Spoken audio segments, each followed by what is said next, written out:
하나님 감사합니다. 오늘 이 거룩하고 복된 날 저희들을 하나님의 존전에 불러주시고 예배자로 세워주시니 감사합니다. 마음을 모았습니다. 하나님 뜻과 정성을 모았습니다.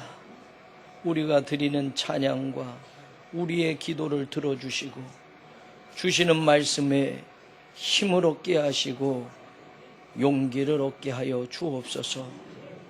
절망과 고통 속에 있는 교우들, 슬픔과 눈물 속에 있는 교우들을 위로하여 주시고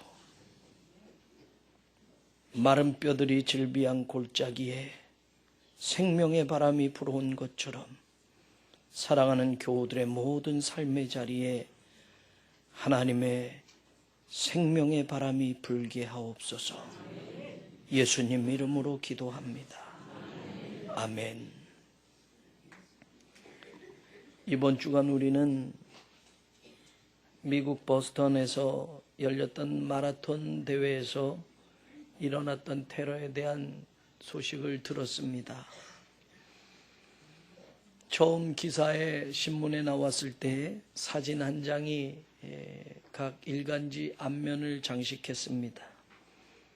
남자가 옷이 다 찢어진 채 피범벅이 된 모습으로 그 아비규환의 현장에서 비틀거리며 걸어 나오는 모습이 찍혀져 있는 사진이었습니다. 마라톤 선수들을 응원하던 조용한 관중들 속에서 갑자기 폭발음이 들렸고 또 얼마 안 있어 또 폭발음이 들리면서 축제의 자리, 환희의 자리, 응원의 자리에는 연기가 자욱해지고 곳곳에서 절규와 고통의 신음소리가 들려오는 그런 모습을 저는 동영상으로 여러 곳을 보면서 마음이 안타깝고 가슴이 아팠습니다. 그 폭발로 아무 죄도 없는 8살 어린이 마틴 리처드라는 아이가 죽었습니다. 레스토랑 매니저였던 29살 크리스털 캠벨이라는 여인이 죽었습니다. 중국 국적의 버스턴 대학원생 리 링츠라는 여학생이 죽었습니다. 그냥 죽은 것이 아니라 그 폭약과 함께 살점이 찢겨지며 죽었습니다. 200여 명 가까운 무고한 사람들이 부상을 당했습니다. 테러범들의 폭탄에 순식간에 아비규환이 된 그 현장, 그것은 한마디로 어찌 표현할 수 없는 고통과 절망의 자리였습니다. 오늘 우리는 우리가 읽은 본문 말씀에서도 또 다른 절망을 발견합니다. 어느 날 하나님은 에스겔 선지자를 불렀습니다. 그리고 그에게 특별한 환상을 보여주십니다. 하나님은 그를 부르셔서 그를 한 골짜기로 인도하십니다. 그런데 그 골짜기에는 마른 뼈들이 가득 찬 골짜기였습니다. 에스겔을 그 골짜기 한가운데 세우십니다. 어떤 영문인지 모르는 에스겔에게 사방으로 이리저리 다녀보라고 말씀합니다. 그 골짜기에서 보는 것은 다른 것이 없었습니다. 오직 말라버린 뼈들, 오래된 뼈들이었습니다. 성경 표현대로 뼈들은 지면에 있었고 아주 말라 있었습니다.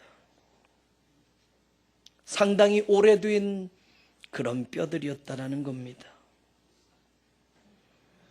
생각보다 엄청나게 많은 뼈들이 뒤섞여 뒹굴고 있습니다. 여러분, 뼈는 원래 땅 속에 묻혀져 있어야만 합니다. 그런데 이 골짜기에는 뼈들이 모두 지상 위에 나와 있습니다.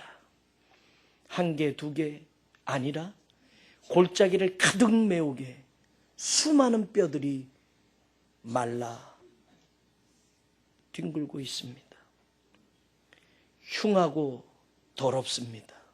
흉측합니다. 왜 이럴까요? 장사 지내줄 사람이 없어서 한꺼번에 모두 멸절했기 때문입니다. 누군가 죽으면 그 시신을 매장해서 땅속에 묻는 것인데 그 뼈들이 지상 위에서 뒹굴고 있는 것은 그들의 죽음을 장사 지내줄 사람이 없이 모두가 한순간에 멸절했기 때문입니다. 한마디로 그 모습은 절망이라고 이야기할 수 있습니다. 이 뼈들은 오늘 11절을 읽어보니 바로 다름 아니라 이스라엘 온 족속이라고 하나님이 말씀하고 있습니다. 이스라엘이 지금 이런 모습이다라는 겁니다. 하나님의 백성 이스라엘이 마른 뼈들처럼 골짜기에 가득 채워져서 뒹굴고 있다라는 겁니다.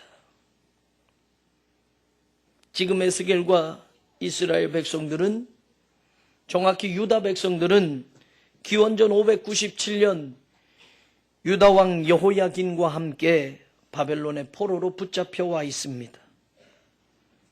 그들이 포로로 오기 전 그들이 살았던 이스라엘 땅 유다에는 큰 전쟁을 겪었습니다. 그들의 힘으로는 감히 상대할 수 없는 바벨론이라는 엄청난 군대가 쳐들어왔습니다. 순식간에 예루살렘은 흙무더기로 변해버립니다. 맞서서 싸워봤지만 이겨낼 수가 없었습니다. 여기저기 시체가 뒹굽니다. 그 시신들을 수습해서 장사를 지내줄 사람조차 없습니다. 남편들이 전쟁에서 죽었습니다. 아낙네들이 여기저기서 울음을 터뜨립니다. 아비를 잃은 아이들이 통곡하며 울고 있습니다. 여호야긴 이후에도 그의 숙부 유다왕 마지막 시드기야는 바벨론의 포로로 끌려갈 때 두 눈이 뽑혀진 채 쇠사슬에 묶여서 바벨론 군대에게 끌려가게 됩니다. 아름답고 화려했던 예루살렘 성전은 처참하게 무너졌습니다. 이제는 그 성전에 예배하러 제사하러 오는 사람들의 발걸음은 더 이상 없습니다. 마을마다 이곳저곳 스산한 바람이 불고 들짐승들이나 돌아다니며 죽은 송장이나 시신을 먹이로 삼고 있습니다.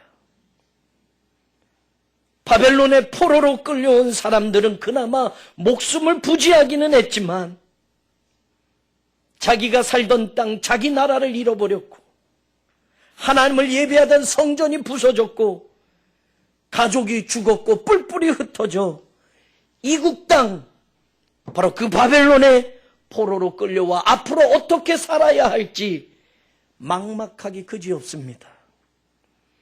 그들에게 오직 한 가지 있다고 한다면 절망의 깊은 그늘뿐이었습니다. 그래서 11절 하반절에 보면 포로로 끌려온 그들, 마른 뼈와 같은 이스라엘 온 족속이라고 하는 그들이 이야기하는 장면이 나옵니다.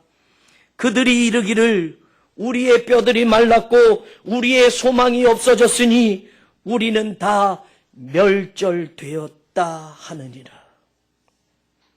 이스라엘의 현실은, 나라를 잃어버린 현실은 전쟁에서 패배하고 바벨론의 포로로 끌려온 이스라엘 백성의 지금 현재의 모습은 소망이 없어졌다라는 겁니다. 마른 뼈처럼 우리는 이렇게 끝나버렸다라는 겁니다. 우리는 멸절되었다라고 그들이 외치고 있습니다. 소망은 찾아볼 수 없을 만큼 오직 절망만이, 마른 뼈 같은 그들의 현재 모습만이 그들이 볼 수 있는 것이었습니다. 사랑하는 여러분, 오늘 우리의 인생도 마치 이 마른 뼈의 골짜기와 같은 상황을 만날 때가 있습니다. 내가 원치 않았던 그 절망스러운 그 인생이 갑자기 나에게, 우리 가족에게 들이닥칠 수도 있습니다.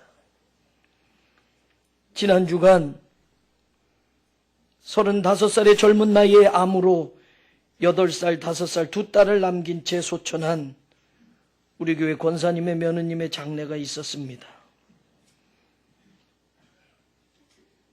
오늘 참석해 주셨는데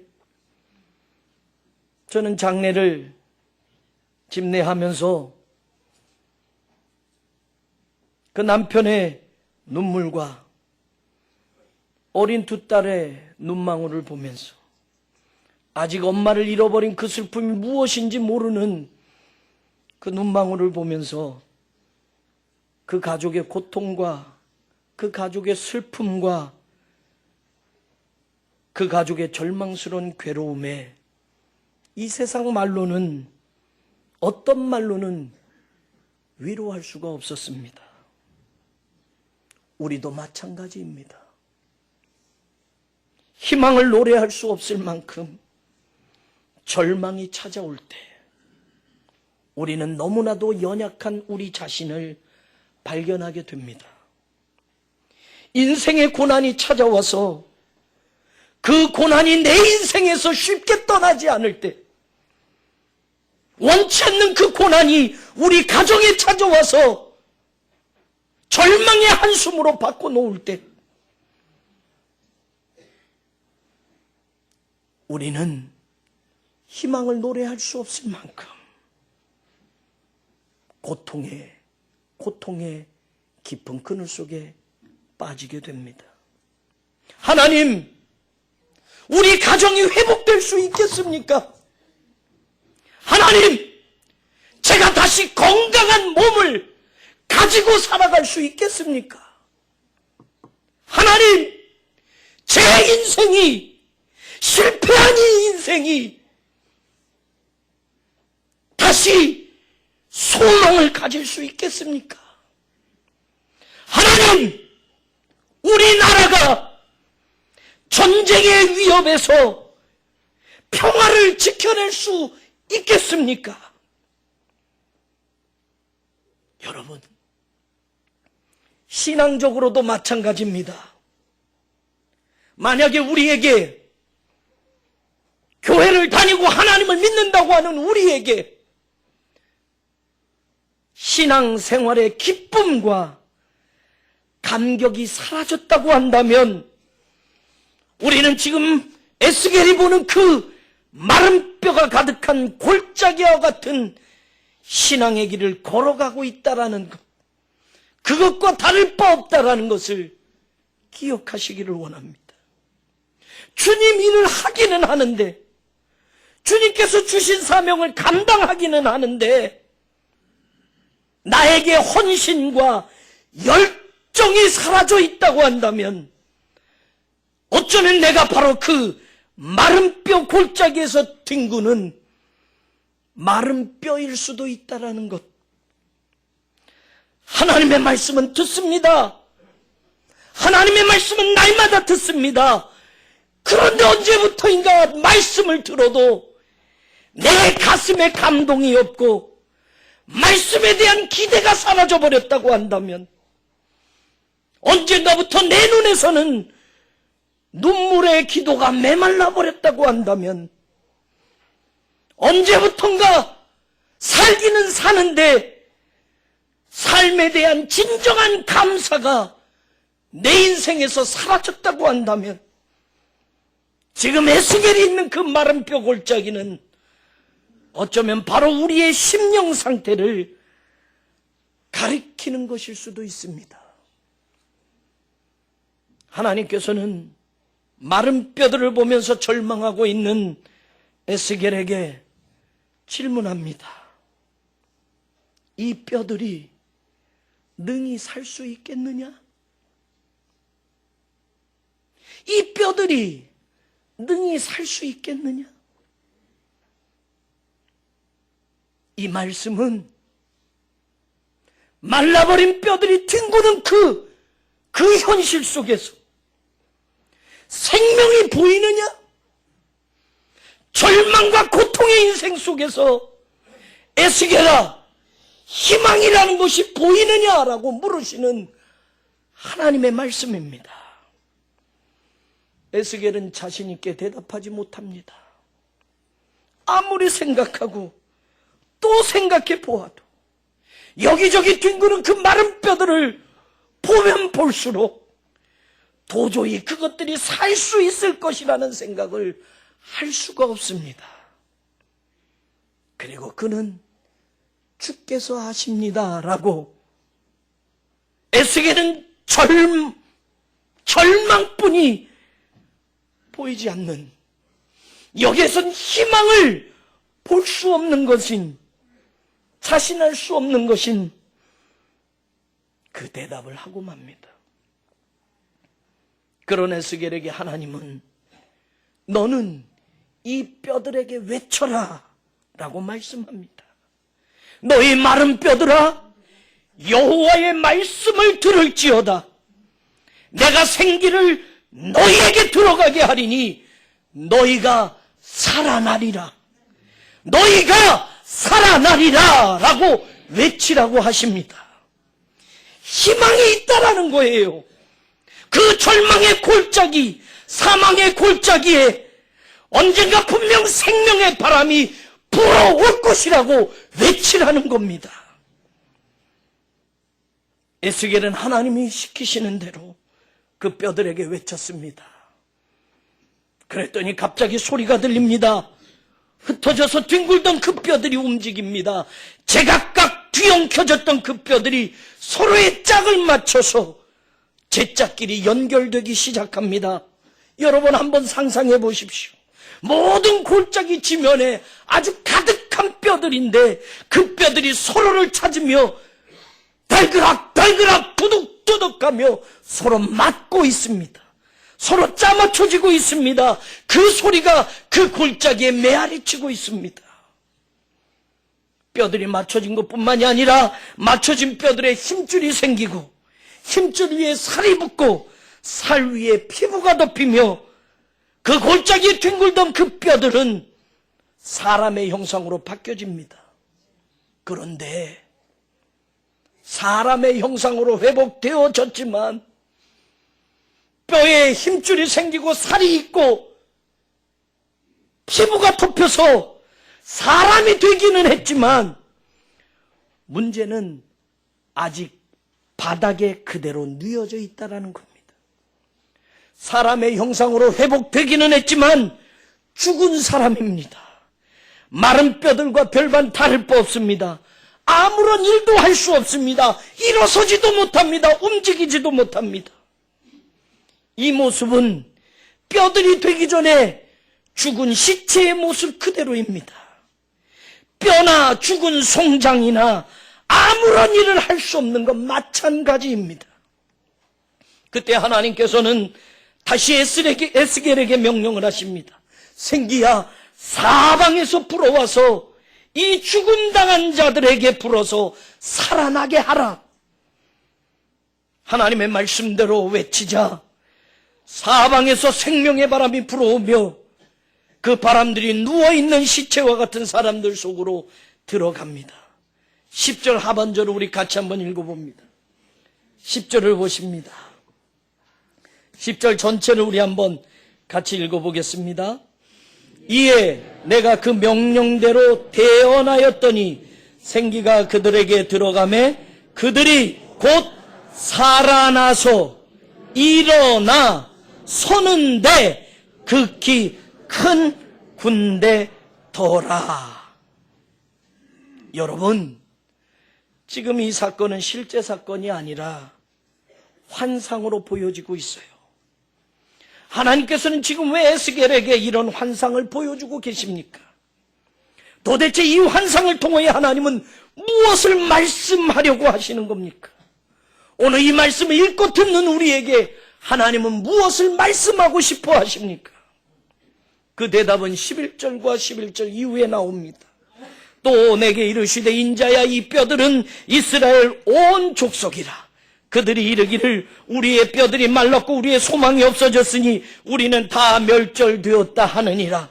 그 다음에 말씀하는 내용을 들여다봅니다. 12절에 그러므로 너는 대언하여 그들에게 이르기를 주 여호와께서 이같이 말씀하시기를 내 백성들아 내가 너희 무덤을 열고 너희로 거기에서 나오게 하고 이스라엘 땅으로 들어가게 하리라. 13절 내 백성들아 내가 너희 무덤을 열고 너희로 거기에서 나오게 한즉 너희는 내가 여호와인 줄 알리라.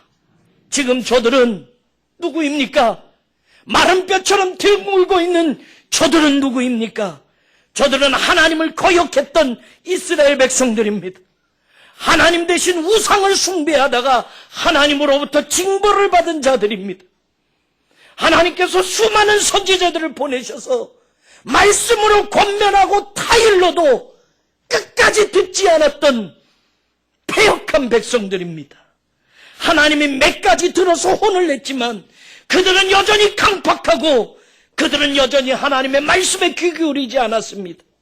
하나님은 바벨론이라는 이 나라를 들어서 이스라엘을 심판하셨습니다. 유다를 심판하신 겁니다. 그래서 그들은 하나님이 자신들을 심판하셨고 하나님이 자기들을 버렸다고 생각했습니다. 그런데 지금 하나님이 그들을 향하여 뭐라고 말씀합니까? 내 백성들아 라고 하나님은 지금 부르고 계십니다. 그리고 그들에게 내가 무덤을 열어서 죽었던 너희들을 내가 다시 살리리라 라고 말합니다. 내가 너희를 버리지 않고 다시 살려서 너희를 이스라엘로 돌아가게 하리라. 내가 무덤을 열어 너희를 다시 살려서 내가 바로 너희의 하나님 여호와인 줄 알게 하리라 라고 말씀합니다. 하나님께서는 우리를 버리지 않으십니다. 무덤을 열어서라도 하나님은 우리를 꼭 살리십니다. 마른 뼈 같은 절망의 인생에 생기를 불어넣으셔서 생명의 바람을 불어넣으셔서 고통과 절망에 있는 내 인생을 다시 일으켜 주시고 절망 속에 있는 우리 가정을 다시 일으켜 주시고 우리 교회를 일으켜 주시고 이 나라와 민족을 일으키셔서 하나님의 품대로 사용하실 것입니다. 뼈들이 말랐다고 우리에게 소망이 없어졌다고 우리가 다 멸절되었다고 그들은 외쳤지만 하나님은 다시 일으키실 수 있는 분, 다시 소생시키실 수 있는 분, 절망을 희망으로 바꾸실 수 있는 분, 마른 뼈들을 하나님의 군대로 세우셔서 쓰실 수 있는 능력의 하나님, 그 하나님을 우리가 믿게 되기를 간절히 축원합니다. 그래서 하나님은 이 말씀을 하시려고 에스겔을 데려다가 그 절망의 골짜기에 마른 뼈들을 보여주셨던 겁니다. 그리고 그로 하여금 말씀을 대언하게 하셔서 여호와의 군대로 일어서는 하나님의 백성들의 환상을 보게 하셨던 겁니다. 저는 이 환상을 이 아침에 우리가 보기를 원합니다. 이제 에스겔은 돌아갈 수 있습니다. 이제 에스겔은 절망의 백성들에게 자신 있게 외칠 수 있습니다. 예 에스겔, 하나님이 도우신다, 하나님이 강하게 하신다, 하나님이 단련하게 하신다라는 이름을 가진 에스겔은 이제 하나님이 주신 이 말씀을 가지고 절망에 있는 포로된 이스라엘을 향하여 외칩니다. 여러분, 아직 우리에게 희망이 있습니다. 여러분, 하나님은 절대로 우리를 버리시지 않았습니다. 여러분, 하나님은 우리를 회복시키실 겁니다. 여러분, 이 말씀이 오늘 저와 여러분에게도, 우리 교회에도, 우리 민족에게도 전하고 싶은 하나님의 소리로 믿으시기를 주의 이름으로 축원합니다. 사랑하는 여러분, 하나님께서는 정말로 우리를 사랑하십니다. 하나님은 절대로 우리를 포기하지 않습니다. 하나님은 끝까지 책임져 주십니다. 우리에게 아무리 마른 뼈와 같은 절망적인 상황이 다가온다 할지라도 우리를 끝까지 사랑하시는 우리 하나님을 믿음의 눈으로 보시기를 주의 이름으로 축원합니다. 하나님께서는 오늘 마른 뼈와 같은 절망의 인생을 보듬으셔서 무덤을 열어서라도 우리를 다시 살리셔 잃어버린 땅 이스라엘을 회복시키시겠다고 말씀합니다.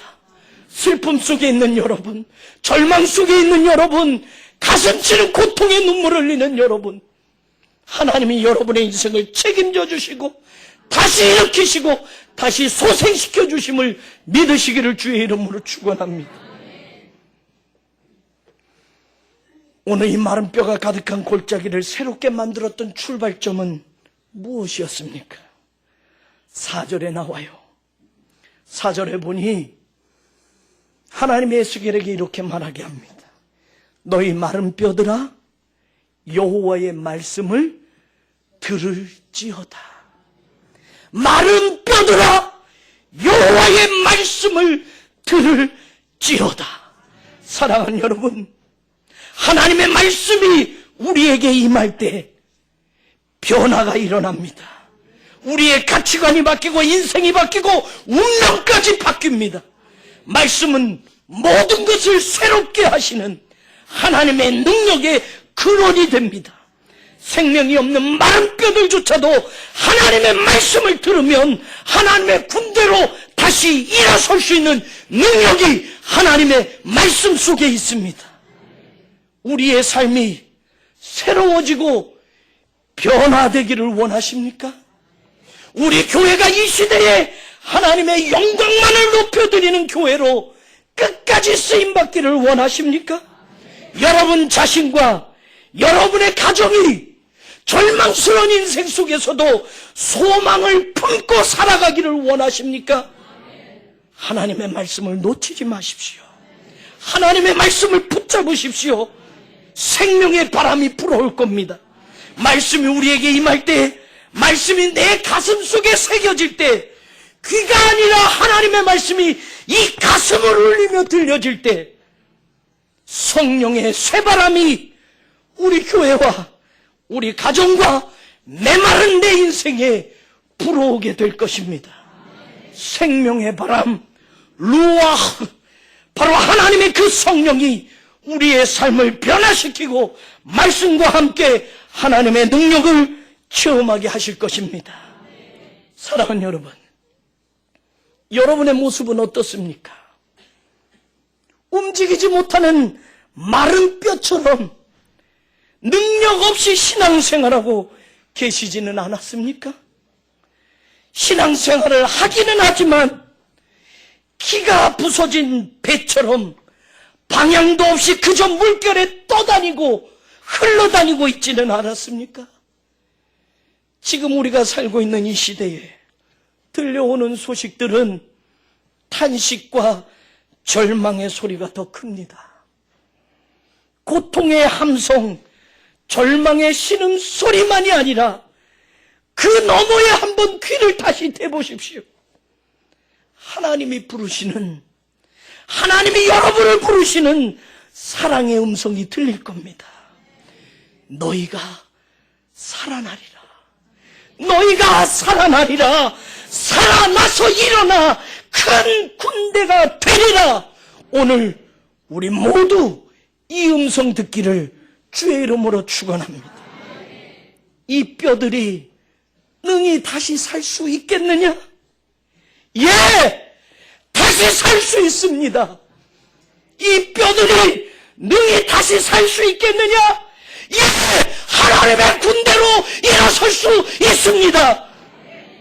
아무리 겨울 추운 땅이 있다 하더라도 새싹이 솟아오르는 희망의 봄이 우리에게 찾아오듯 절망의 인생 속에서도 희망을 도저히 노래할 수 없는 고통의 현실 속에서도 하나님은 하나님의 백성들에게 새로운 내일을 보여주시고 희망의 노래를 부를 수 있도록 우리에게 힘주시고 있음을 믿으시기를 원합니다. 더 이상 물러서지 마십시오. 더 이상 주저앉지 마십시오. 더 이상 눈물만 흘리지 마십시오. 이젠 희망의 노래를 부를 때입니다. 이제는 검게 들이었던 절망의 구름을 걷어내고 새로운 소망의 햇살을 마음껏 맞이할 때입니다. 우리를 가두어 두었던 그 무덤을 열어서라도 내가 내 백성을 다시 일으키고 잃어버린 땅으로 내가 들어가게 하리라 하시는 하나님의 약속을 붙들기를 원합니다. 이 시간 하나님께서 에스겔에게 물으셨던 것처럼 우리에게도 다시 묻습니다. 이 뼈들이 능히 살 수 있겠느냐? 에스겔은 주께서 아시나이다 라고 대답했지만 이 시간 우리 모두는 아멘으로 대답할 수 있기를 원합니다.